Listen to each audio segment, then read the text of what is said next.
Kevin De Bruyne has definitely become the best midfielder in the world. His journey to this point has been inspiring too, with him coming from out of nowhere in Belgium to now becoming a Manchester City legend. However, even though Kevin De Bruyne has become a generational footballer, his journey in his career hasn't been so smooth. In Kevin's earlier years, he was abandoned by his foster family, wasn't given a fair chance with Chelsea, and even had his ex-girlfriend cheat on him with his teammate. So how did Kevin De Bruyne go from all these hardships and tragic backstories to then becoming an all-time Premier League great? Well, let's take a look at the rise, fall, and rise again of Kevin De Bruyne. Kevin was born on June 28, 1991, and was born and raised in a place most of you probably never heard of, Drongen, Belgium. However, Kevin did spend a good chunk of his early childhood visiting Ealing, England, since that's where his mom's family lived, and also visited Burundi in Africa quite often, since that's the birth nation of his mother. At 4 years old though, Kevin De Bruyne was already showing quick signs in his hometown of Drongen that he was bound to be special in the sport of football. In fact, in 1997, when KDB was 6 years old, he joined his hometown club, KVV Drongen, and a couple years after playing for them, he joined the academy of big Belgian club KRC Genk, with him saying to his old coach that the training sessions are better over there. Just from that, you can tell that Kevin De Bruyne was extremely determined and honest at a young age, which just displays his strong sense of character. However, off the pitch, Kevin was a quiet kid that stuck to himself and was never really in trouble ever. This seems like a good characteristic to have, but this side of Kevin would prove to be an obstacle a few years down the line. That's because when De Bruyne turned 14 years old, he had the opportunity to play for the football academy of KRC Genk on the other side of the country. Kevin felt like this was an opportunity of a lifetime, and even though it was a few hours away from his hometown, KDB made the decision to play for Genk. Since it was so far away though, Kevin had to move to the city of Genk by himself. He even described this experience as difficult and lonely, and with him being a quiet kid, this made the loneliness even worse while he was living in a boarding home. However, a year after that, Kevin De Bruyne had the opportunity to live with the foster family that the club paid to take in young players, and he took that chance. Kevin described this time with him being by himself most of the time, and he never got into any fights or any problems. He just stuck to himself as that quiet reserved boy. At that same time, Kevin was excelling football wise and in school, and never really did anything wrong to bother his foster parents. By the time the year ended, Kevin said his goodbye to his foster family and expected to be with them next year when the season started back up again. However, when Kevin De Bruyne went back to his real family's house, he saw his mom crying and thought that someone in his family passed away. It wasn't that though, and instead, his mother told him the words that have stuck with KDB his entire life. They don't want you to come back. The foster family doesn't want you there anymore. Kevin De Bruyne was confused and asked his mother why, with his mom replying because of who you are. They said you're too quiet and they can't interact with you. They said you were too difficult. After hearing this, Kevin was left speechless. The family never said anything to him to his face, and he never even caused any problems to them. They even said goodbye to him like everything was fine. But then they informed the club of Genk that they didn't want to take care of him anymore, and because of this, the club of Genk thought that Kevin De Bruyne was a problem and told his parents that they didn't want to pay for another foster family, and instead he has to go back to a boarding house, but this time one that was meant for troubled kids. Right at that moment, Kevin grabbed his football and started kicking it against the wall outside for hours, with the words "because of who you are" repeating in his head. That's when De Bruyne made a promise to himself that everything was going to be okay, and in a couple of months he'll become a footballer for the first team of Genk, and he won't return back home as a failure no matter what. Going back to Genk after the summer break, the then 16-year-old Kevin De Bruyne was playing for the second team, and despite describing himself as a nobody at the time, Kevin had a point to prove to himself, and this lit a fire under his belly. Then he put that fire in himself to good use in a Friday night game for Genk's second team, where KDB started off on the bench. But when he came on in the second half, Kevin De Bruyne went beast mode. I quote from Kevin De Bruyne: "1 goal, they don't want you anymore. 2 goals, too quiet. 3 goals, too difficult. 4 goals, they don't want you anymore. 5 goals because of who you are." With his anger fueling him and the harsh words of what he was told, Kevin ended up scoring 5 goals in one half. This shocked the Genk coaches, and in a little less than 2 months, De Bruyne accomplished his mission and earned a spot on the first team. The club started treating Kevin a little bit differently now too, since he was doing well, and they said that they were willing to pay for a foster family again. This is when Kevin's old foster family showed up at the club, and the mother went up to Kevin and told him that everything was a big misunderstanding and they wanted him to come back to living with them. But Kevin had transformed himself into an absolute alpha male gigachad and told them to their face that no, you threw me in the garbage and now I'm doing well and you want me back? And after saying this, he walked away. In my opinion, Kevin definitely made the right choice by rejecting his old foster family. But in hindsight, KDB himself said that he probably should have just said thank you to them, since this experience was the fuel for his career. KDB would definitely be a Vinland Saga fan. Bro is moving like Thorfinn the way he's talking about being at peace with himself. Regardless, back to the football, Kevin De De Bruyne became a mainstay with the senior team of Genk and established himself as one of their star players. This only happened after his first 2 seasons with Genk though, because in the 2008-09 campaign, he took part in only 2 games, and in the 2009-10 campaign, Kevin was getting a majority of his minutes coming off the bench. But in the 2010-11 campaign is when Kevin De Bruyne took off for Genk. Before this season, Genk had only won the Belgian league twice, and it had been around a decade since they've won it. But thanks to Kevin De Bruyne performing out of his mind and scoring 5 goals and getting 16 assists in 32 games, he led Genk to their 3rd Belgian league title in the club's history, winning the league by half a point. Yeah, you heard me correctly, half a point. Basically in the Belgian league, when you get to the playoffs, your points are reduced by half. And in that year, Standard Liège happened to have that half a point thing happen to them. Confusing, but basically, KDB's goal contributions helped Genk win the league by half a point. That's all you need to know. Additionally, during this year, Kevin De Bruyne was given his Belgium national team debut, and even though he was still only 19 years old, KDB cemented himself as one of the most talented Belgian players in the squad, with Vincent Kompany, the captain at the time, saying that KDB was one of the best players in the team already. Moving on to the 2011-12 campaign though, Kevin De Bruyne would once again perform well for an underwhelming Genk that season, with him getting 8 goals and 14 assists in 28 appearances. But in the middle of that campaign, Kevin De Bruyne felt like he needed to move on from the Belgian league, and with top clubs around the world starting to take notice of him, De Bruyne decided to sign for Chelsea in January 2012 for around £7 million.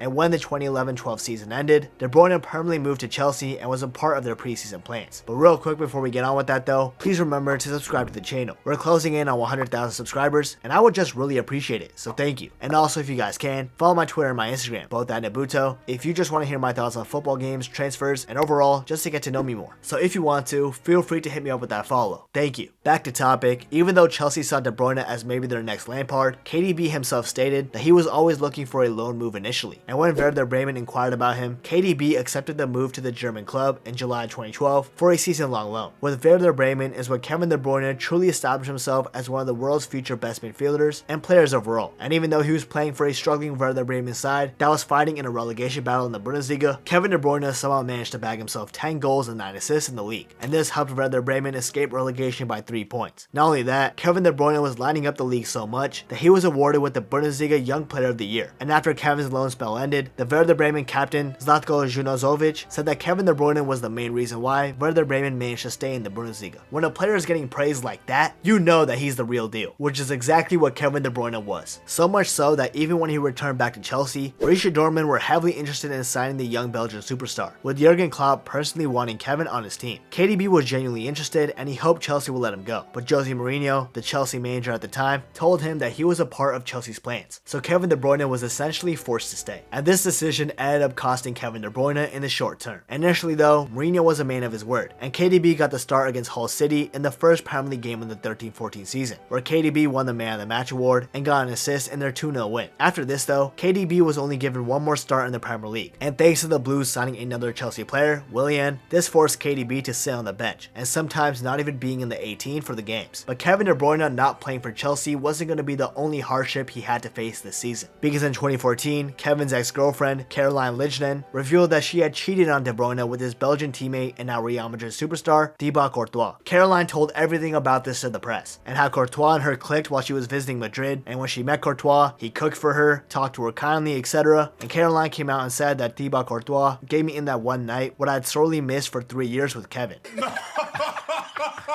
No, you can't say that, man. To be fair to her, she said that Kevin cheated on her with one of her friends back in 2012, and she did what she did with Courtois as an act of revenge. But to my knowledge, this hasn't ever really been confirmed by Kevin De Bruyne, so I'm not really sure what happened there. Regardless, this made Kevin break things off with Caroline, and despite being good friends with Courtois at the time, their friendship was broken after this too. Kevin was even asked by the Belgian coach at the time whether Courtois should stop getting called up for the team, but KDB said that he was in no position to tell the coach to not call up a player to the national team just because he did something wrong, and that Courtois was still a good goalkeeper, so it would benefit the team if he stayed. And with KDB being the bigger man in this situation, Courtois and him were both called up together for the 2014 World Cup, Belgium's first tournament in 12 years, and this is where Kevin De Bruyne excelled, scoring against my beloved USMNT in the round of 16 and took Belgium to the quarterfinals. But man, Kevin De Bruyne is really on that no enemies arc, huh? This dude truly is at peace, just like Thorfinn. Again, back to the football, KDB barely played with Chelsea in the 13-14 campaign, and in the winter transfer window, KDB was allowed to leave the Blues and sign permanently permanently for Wolfsburg for £18 million. Now this move for Kevin De Bruyne changed the trajectory of his career. Kevin De Bruyne did well in the remainder of the 13-14 season for Wolfsburg, but in the 2014-15 campaign is where he really exploded himself onto the scene once again in the Bundesliga. For Wolfsburg in that season, Kevin De Bruyne played the role of a pure 10 and created a ton of chances for his team, and this led him to score 16 goals and get 28 assists in 51 games, setting a Bundesliga record at the time for the most amount of assists in the season. Also, these amazing stats from Kevin helped Wolfsburg win the DFB Pokal Cup against Dortmund, where KDB also scored in the final, helped Wolfsburg defeat Bayern in the league in a 4-1 victory, giving Bayern Munich their first defeat in a year, and he was also then given the Germany Footballer of the Year award for 2015 after the season. So as you can see with me reading all these stats out to you, Kevin De Bruyne was becoming the man at Wolfsburg, but he was also becoming the man off the pitch, with him sliding into the DMs of a beautiful girl who liked his post after encouragement from his friends, and that woman turned out to be his future wife, Michelle Lacroix, who he's now started a loving family with. Anyways, back to the on the pitch stuff for Kevin De Bruyne. He was set to have another excellent season for Wolfsburg, and the 2015-16 campaign started off well, with him playing the crucial assist to Lord Bettner to help Wolfsburg defeat Bayern in the Super Cup game. However, even though Wolfsburg wanted their new star man to stay, Kevin De Bruyne was getting a ton of interest from other top clubs, with one of them being Manchester City. KDB told Wolfsburg that he doesn't want to force them to sell him, but the offer from Man City was something that he wanted Wolfsburg to accept, and apparently, according to the Wolfsburg sporting director at the time, Klaus Olofs, the wage offer from Man City to De Bruyne was astonishing. Eventually, in August 2015, Wolfsburg reluctantly agreed to sell their star asset, Kevin De Bruyne, to Manchester City for a club record fee of £55 million,